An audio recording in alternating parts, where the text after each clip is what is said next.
First, let's start with this case.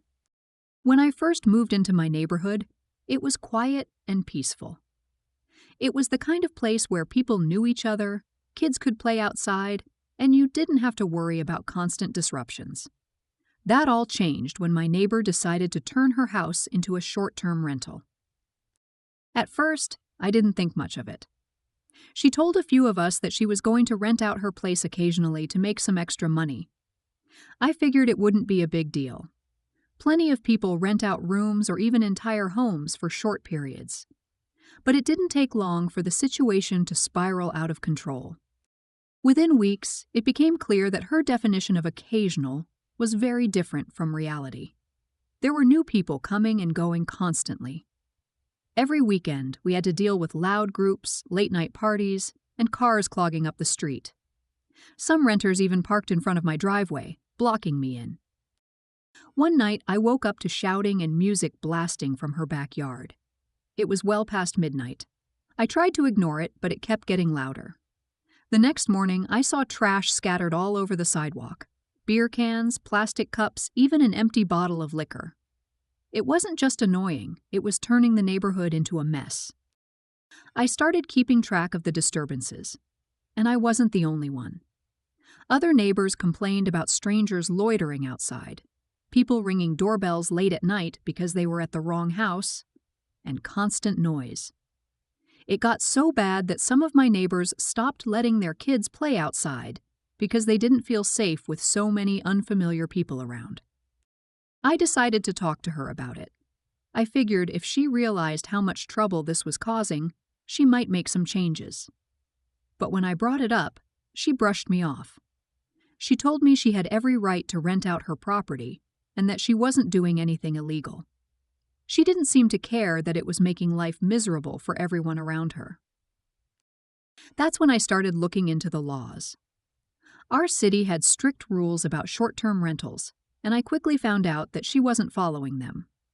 There were limits on how many days a home could be rented out, and she had gone far beyond that. There were also permits required for short-term rentals, and she didn't have one. I decided to file a report with the city. I wasn't the only one. Several neighbors did the same. It took a while, but eventually the city launched an investigation. They found multiple violations, and she was hit with a massive fine. That should have been the end of it, but she didn't stop. Instead of shutting down the Airbnb, she tried to keep it running under the radar. She changed the listing's name, had guests enter through the back to avoid being seen, and even tried to bribe one of the neighbors to stop complaining. The city caught on quickly. Since she refused to comply, the fines kept stacking up. Eventually, she couldn't afford to keep the house. She tried to sell it, but because of the ongoing legal issues, it sat on the market for months. In the end, she lost the property. Now, she blames me for everything. She tells anyone who will listen that I ruined her life, that I was a bad neighbor, and that I should have minded my own business. Some of her friends even tried to confront me, saying I should have just let her make a living. But from my perspective, she was the one who ruined our neighborhood. She turned what used to be a safe, quiet place into a revolving door of strangers and chaos. I don't feel bad about what happened, but part of me wonders if I went too far. So am I the bad person for reporting her? Let's start judging. You're not in the wrong. You didn't make up lies or go after her out of spite. You followed the law, and the authorities agreed that she was in the wrong. You're not in the wrong. Actions have consequences. If she had followed the rules, she wouldn't have lost her home. That was her doing, not yours. No one is in the wrong. They see it as a financial issue, but they weren't the ones dealing with the noise, safety concerns, and disruptions. Next up, I've known my friend for a long time. We met in college, hung out often, and stayed close even after graduating. He was always the type of guy who drifted through life, never really planning ahead or thinking about stability. Meanwhile, I focused on my career, saved money, and worked hard to get my own place, a small but comfortable apartment that I was proud of. A few months ago, my friend went through a rough patch. He lost his job, and his lease was up. He asked if he could crash at my place for a few days while he figured things out. I didn't hesitate to help him out. I told him he could stay for a bit, assuming he was serious about finding a new job and a place to live. At first, it was fine. He slept on my couch and said he was actively applying for jobs. But as days turned into weeks, it became clear that he wasn't in a rush to leave. He wasn't even trying that hard to find work. Most of the time, he lounged around playing video games or scrolling on his phone. Dishes started piling up, and I was the only one cleaning. He wasn't contributing to groceries or bills. I had a conversation with him, making it clear that this was temporary. I told him he needed to set a deadline to move out. He agreed and said he'd be out in 2 weeks. Those 2 weeks came and went, and nothing changed. At this point, I was getting frustrated.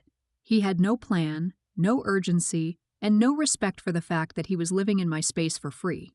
I reminded him of the deadline, and he brushed it off, saying he just needed more time. When I asked for an actual plan, he got defensive and told me I was being selfish. I gave him another week. I even offered to help him find a cheap place or a roommate situation. He dismissed all of it. That's when I realized he had no intention of leaving anytime soon. So I made a decision. I waited until he went out one evening, packed up his stuff, and left it in bags by the door. Then I changed the locks. When he came back, he freaked out. He called me nonstop, leaving angry messages about how I had betrayed him. He even posted online, making me look like a horrible friend who had abandoned him in his time of need. Mutual friends started reaching out, asking what had happened. Some were on my side, saying he had taken advantage of my kindness. Others thought I had handled it too harshly. He, of course, played the victim, acting like I had kicked him out onto the street with nowhere to go. But the truth was, he had plenty of options. He just refused to take any of them. Now, he's telling everyone that I ruined our friendship. I feel bad for how it ended, but at the same time, I don't think I could have done anything else. Was I wrong for changing the locks? Let's start judging. No one is in the wrong. You were being a good friend by helping him in a tough spot. There was nothing wrong with that. You're in the wrong. He had no right to get mad at you when he was the one overstaying his welcome. Posting online to make you look bad was an immature move. You're not in the wrong. He wasn't paying rent. He wasn't contributing. He wasn't respecting your space. At some point, you had to take action. Next up, I have a sister named Jessica. She's 29 and has always been a bit controlling. She likes getting her way, and when she doesn't, she acts like the victim. We were close when we were younger, but as we got older, our personalities clashed. She always acted like she knew best, even when it came to my life. I have a 1-year-old son, and he's my whole world. Being a parent is hard, but I love it. Ever since he was born, Jessica has been obsessed with the idea of being a second mother to him. She calls herself his cool aunt and insists that they have a special connection. She loves holding him, playing with him, and talking about how they're going to be best friends. At first, I thought it was sweet, but then she started acting like she had more rights to him than she actually does. It started small, ignoring my rules when she babysat, giving him food I specifically said no to, and staying out with him later than I allowed. When I told her to stop, she always had an excuse. She claimed I was too strict and that she knew what she was doing. I didn't like it, but I let it go because I didn't want to cause drama. Then she brought up the beach trip. She told me she was planning a vacation and wanted to take my son with her, just the two of them. I immediately said no. He's too young, and I don't feel comfortable with him being away from me like that. She tried to convince me, saying she needed bonding time with him and that I was being overprotective. I stood my ground. But she wouldn't drop it. She kept bringing it up every time we talked, saying things like, "You have to let go eventually, or he'll have so much fun with me." She acted like I was being unreasonable, but I didn't care. He's my child, not hers. A few days later, I found out she had gone behind my back.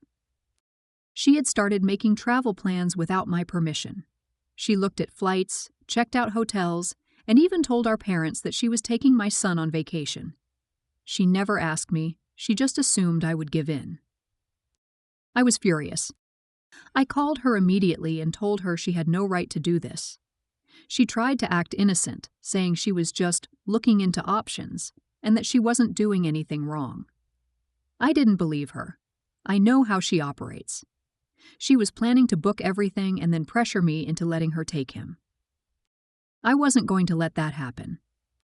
I told her straight up that if she tried to take my son anywhere without my permission, I would get the police involved. If she bought tickets, I would consider it an attempt to kidnap him. She acted shocked, like I was being dramatic, but I didn't care. This wasn't a game. She had crossed a line. Now she's acting like I'm the villain. She's been crying to our family, saying I threatened her for no reason. She's telling everyone that she just wanted to be a good aunt and that I'm punishing her for loving my son too much. Some relatives are taking her side, saying I should have just talked to her calmly instead of going straight to threats. Others think she's in the wrong. Jessica refuses to apologize and insists that I'm being cruel. She says I ruined the relationship between her and my son. But I don't regret what I did. I'm his parent, and I won't let anyone, even my sister, undermine me. Now I'm wondering, did I go too far by threatening legal action? Let's start judging. You're not in the wrong. Your sister tried to make major decisions about your child without your consent. That's a huge violation of trust. She's lucky all you did was threaten legal action instead of actually reporting her. Everyone sucks. She was absolutely wrong for trying to plan a trip without your permission, but you went nuclear really fast. Maybe a serious conversation before jumping to threats would have been better. You're in the wrong. Your sister clearly loves your child and just wanted to spend time with him. Threatening legal action was an extreme reaction that could damage your relationship forever. Next up, when I started my job, I worked hard to earn my place. I was good at what I did, and over time, I proved myself. My efforts paid off when I received a well-deserved bonus for my contributions. I didn't flaunt it, but my boss somehow found out. That's when everything changed. One day, he called me into his office and started talking about an exciting opportunity. He had a side business, and according to him, it was about to take off. He told me it was a once-in-a-lifetime chance to get in early and that someone like me, who had just received extra money, would be foolish not to invest. I politely declined. My bonus was meant for my own financial security, and I had no interest in his venture. He didn't take it well. He started pressuring me, saying I needed to show loyalty to the company, that supporting his business was just another way of being a team player. When I still refused, he turned cold. My workload increased, my schedule became erratic, and my hours were suddenly cut. I knew what he was doing, punishing me for saying no. At first, I tried to handle it on my own, but when I saw that my paycheck had taken a serious hit, I decided to document everything and report him. I wasn't the only one. It turned out that several employees had also experienced similar treatment, and when Human Resources looked into it, they found a pattern of wage theft. A legal case followed, with multiple employees joining in. My boss tried to cover his tracks, but there was too much evidence against him. Eventually, he was sued, and the company had no choice but to fire him. Now, I'm in a better position than ever, and the workplace is healthier without him. But part of me still wonders if I did the right thing, or if I should have just walked away. Let's start judging. You're not in the wrong. Your boss tried to manipulate you into investing in his business and then retaliated when you refused. Reporting him was the right thing to do. You're in the wrong. You could have just left the job instead of getting involved in legal matters. Now people are out of work because of you. Everyone sucks.